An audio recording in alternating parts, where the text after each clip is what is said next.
It's been 3 months now since Valentine's Day, the day a former student walked into Marjory Stoneman Douglas High School, opened fire, killing 17 people, injuring more than a dozen others. In my coverage in all the weeks that have followed, I found students, teachers, and parents starting a movement. You'll hear from 2 sisters, 2 best friends, a teacher, and a father that are part of that, all of them pushing for change.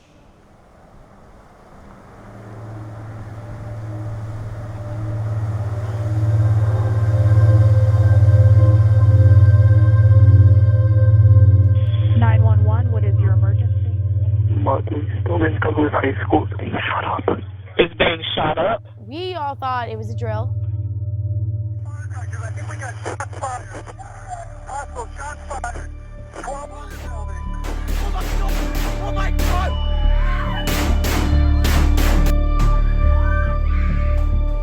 So terrifying. I thought it was fake at first. I thought they were just trying to test us, but when I came around the corner and I saw the man on the floor. It was definitely scary to hear someone's voice and then done like that, so.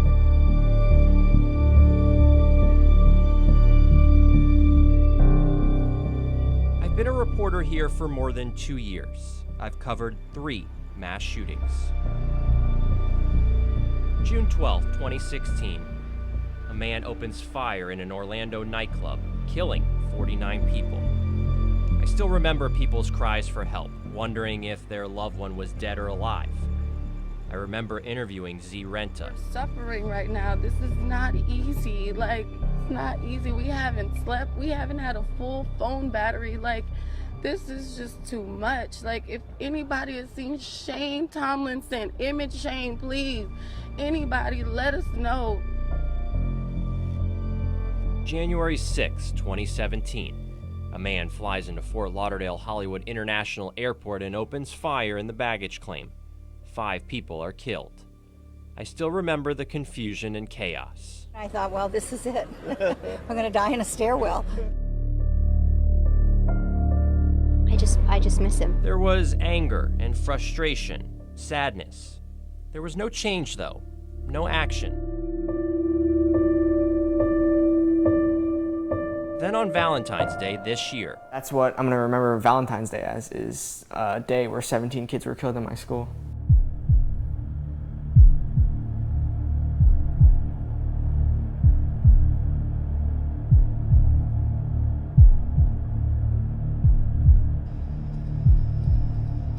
A 19-year-old walked into Building 12 at Marjory Stoneman Douglas High School and opened fire with an AR-15 semi-automatic rifle he purchased legally, despite a documented history of mental health issues. I was in my AP government class and the fire alarm went off. I started freaking out, I couldn't really breathe, I started crying. Julia called her sister Lindsay, who was in Building 12. I said, where are you, what's happening? She said, I don't know, I see bodies. I see blood.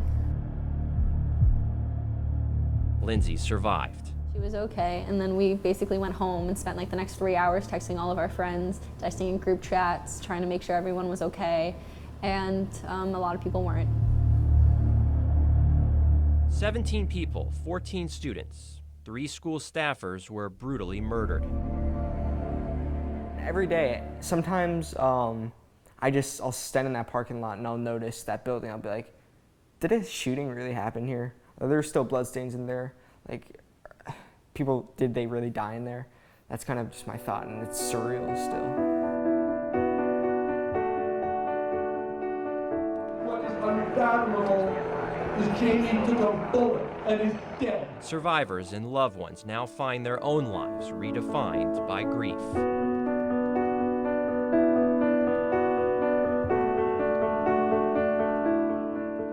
gonna miss her. I'm never gonna be able to do the things that I always wanted to with my daughter, and that's gonna haunt me for the rest of my life.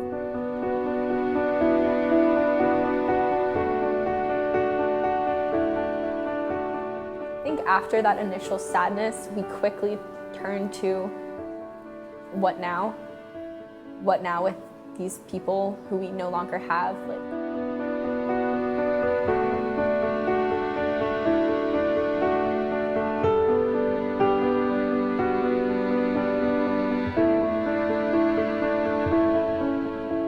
What can we do to make sure they don't they're not just gone, and it wasn't just in vain. And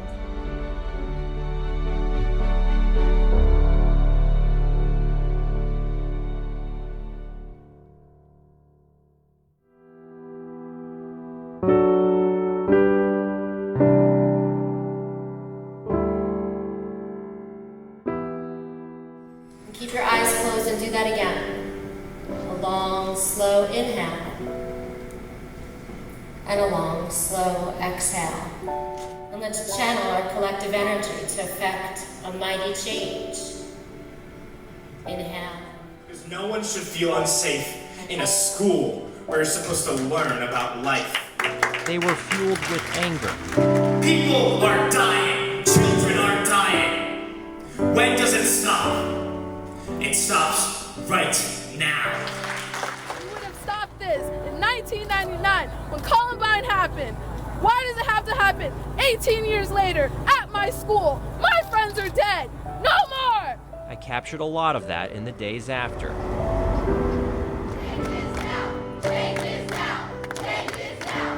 We need change. Too many kids are dying. We might be next.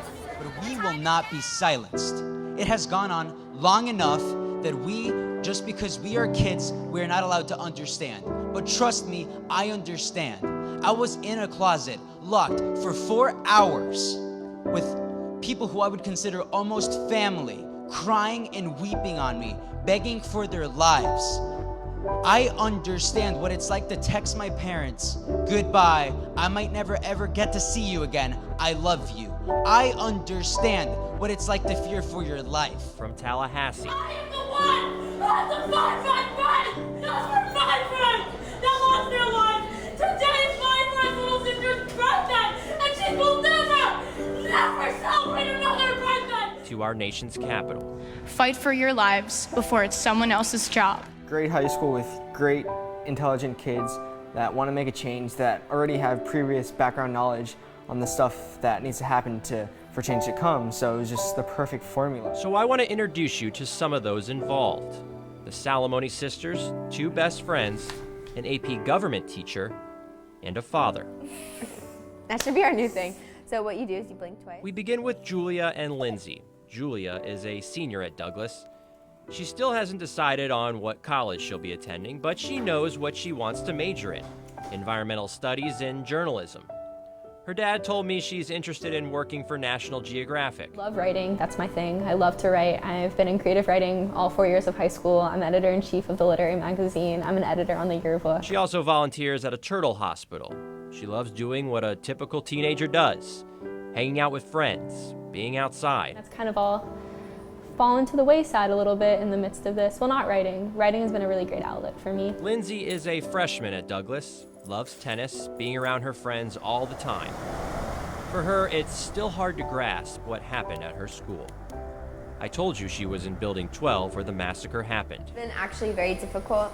Like, teachers have had to snap me out of it because I don't pay attention very well. So it's been hard, but I try I wouldn't say my best, but I try. My best, I try. Both have been very active in what's called the Never Again movement, a group pushing for common sense gun laws. In touch with all the people who I know who are really at the head of the movement and see how I can help, and also just work at a local level. And I'm just gonna go to anything I can to help. Convey the message that change needs to be made. Both traveled to Tallahassee, and both traveled to Washington, D.C., joining thousands of others on Pennsylvania Avenue. Lawmakers that we spoke to. I sat down with them in D.C. We don't want to see this happen anywhere else, and we're going to continue to fight, and we're going to vote out the people who we don't think are doing enough to protect the lives of our friends. So these 2 have been active in the movement, and it's not easy. It's hard to mourn, be an activist, go to school, and do everything at the same time.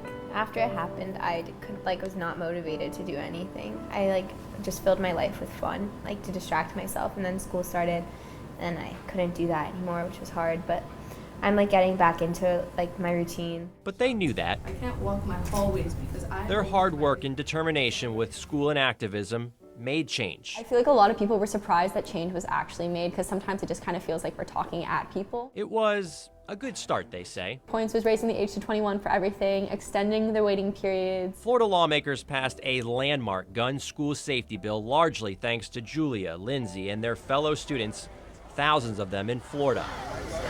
Don't even think they're done, though. Students aren't ever going to stop talking about this, and people should know that, because we're not going anywhere. What I noticed over my time covering these young activists was how tech-savvy they are. So that brings me to Adam Buckwell, just a teenager who focused on getting good grades. Also, this is where I can control the music. Adam is a DJ.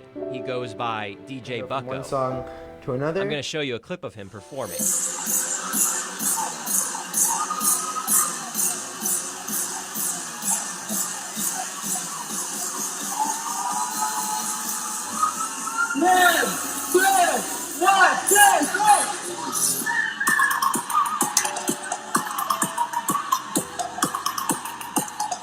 Pretty good stuff, right? Make the song go slower, make the song go faster. I can't tell you how excited he was to show me his turntables. Not giving this hobby or passion up. He uses his talents as a DJ for charities, recently raising money for pediatric illness around the world. My passion is DJing. Well, after February 14th, he now has another passion, activism. He connected with his good friend Zach Hipschman, a sports fanatic. I love to play basketball.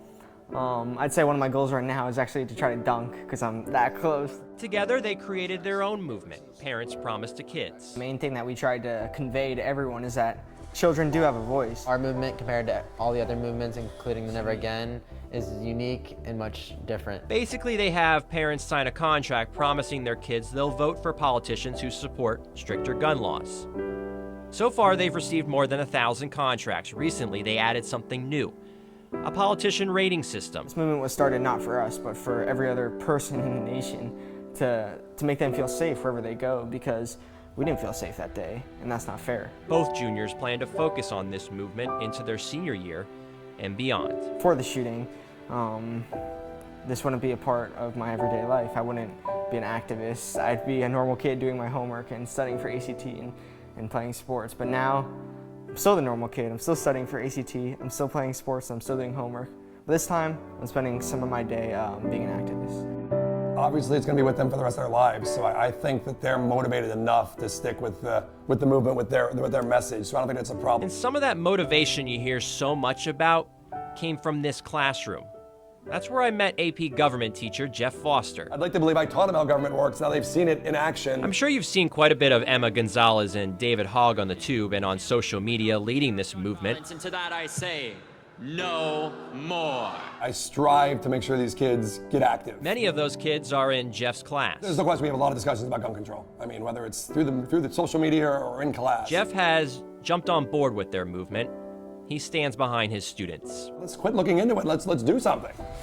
Working through AP test prep the last couple of months or so, he helped his students push Florida lawmakers for change and followed them to DC for the March for Our Lives. I think if we made it more difficult for them to get weapons that can kill massive amounts of people in a short amount of time, I don't understand why that isn't just something that can be agreed upon. I understand that, Second Amendment, people get all fired up and think that's just the first step and it's a slippery slope. I'm here to tell you there's no slippery slope. We're just looking to try to get, weapons of war off the streets, essentially. And I think that would be, when that finally happens, and I hope that does happen soon, that'll be a real victory for us. It doesn't make sense. Fix it. Should have been one school shooting, and we should have fixed it. And I'm pissed, because my daughter I'm not going to see again. She's not here. She's not here. She's in North Lauderdale at whatever it is, King David Cemetery. That's where I go to see my kid now. And it stops. We all work together and come up with the right idea, and it's school safety. To me, it's like, why are we focusing on gun control when it's just, right now we should fix our schools? Andrew Pollack has been a powerful voice for change since February 14th. His daughter Meadow was one of the 17. It really motivated me, and plus my daughter getting murdered empowered me to make a difference. Because my daughter would want me to fight for her. Andrew is focused on school safety, metal detectors, bulletproof windows and doors, more officers at schools. training school personnel as security. Courthouses are safe, federal buildings are safe. You go to a stadium where there's 70,000 people in it, and we could all go through metal detectors and feel safe.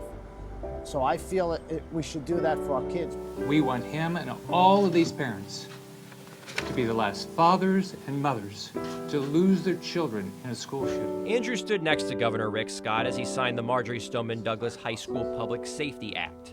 The law raises the minimum age to buy a gun to 21, allows certain school staff to be armed after training, also provides additional funding for more school resource officers and mental health. Pollock helped achieve change in Florida, but he's not done. Reach out to these other governors. They have an association meeting in July that I most likely will be speaking at. In the meantime, Andrew has another priority. He wants to replace this old playground at Betty Stradling Park in Coral Springs with a memorial for his daughter and the other 16 victims. Right now, he's raising money for the project. Rather come sit here and watch the kids play than go sit at a cemetery. So I think it'll be more therapeutic for the whole community to come to this playground and honor these victims. And plus, it'll be something that we'll never forget. This playground will be here forever.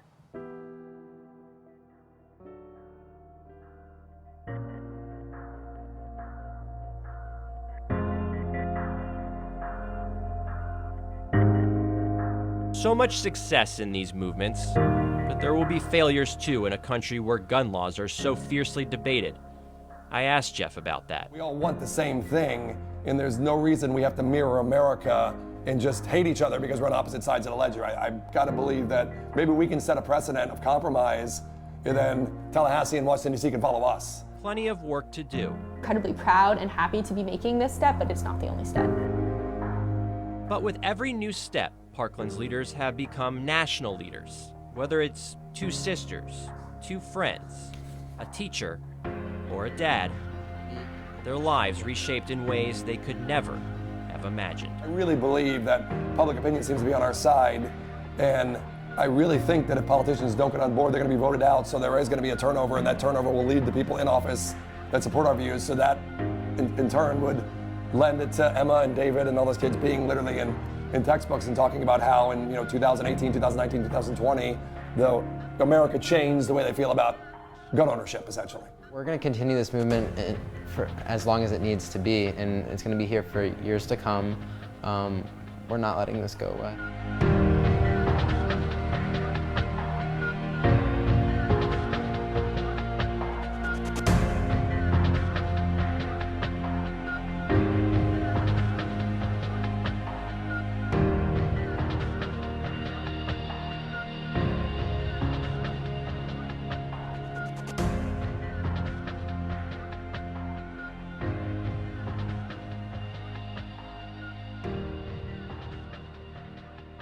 The 3 months I spent with these voices of a movement made me think a lot about my life, my family, my job, and these people and what they hope to do.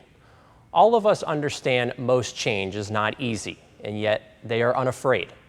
There's no doubt in my mind they will not back down. They will not give up their fight to protect schools for themselves and kids to come.